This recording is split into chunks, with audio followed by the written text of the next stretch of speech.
Mark রচিত মঙ্গল সমাচার থেকে পাঠ, 1 অধ্যায় 16, 18 থেকে 21 এবং 24 পদ। একদিন তিনি গালিলিয়ায় সাগরের ধার দিয়ে হেঁটে চলেছেন। এমন সময় তিনি দেখতে পেলেন সিমন ও তার ভাই আন্দ্রেয় সাগরে জাল ফেলেছেন। পেশায় তারা ছিলেন জেলে। তিনি তাদের বললেন, তোমরা আমার সঙ্গে চলো, আমি তোমাদের করে তুলব মানুষ ধরার জেলে।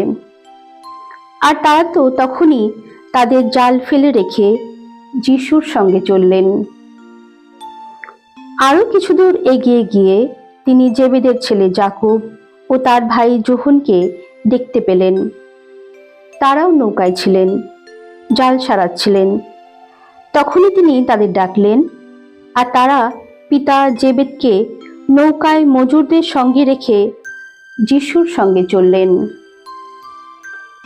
যিশু একদিন কয়েকজন শিষ্যকে সঙ্গে নিয়ে কাফারনাউম নগরে এসে উপস্থিত হলেন।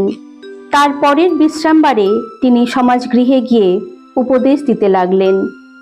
উপস্থিত লোকেরা তার ধর্মশিক্ষায় বিস্মিত, মুগ্ধ হয়ে গেল।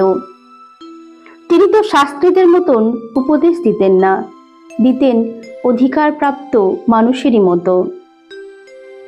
তখন সমাজগৃহে সেদিন উপস্থিত ছিল এমনই একজন লোক, যার ওপর ভর করে রয়েছে অপবিত্র এক বিদেহী আত্মা। সে চিৎকার করে বলে উঠল, ও হে নাজারেথের যিশু, আমার সঙ্গে তোমার আবার কি কাজ? তুমি কি আমাকে শেষ করে ফেলতে এসেছো নাকি? আমি তো জানি তুমি কে। তুমি ঈশ্বরের সেই পবিত্র জন।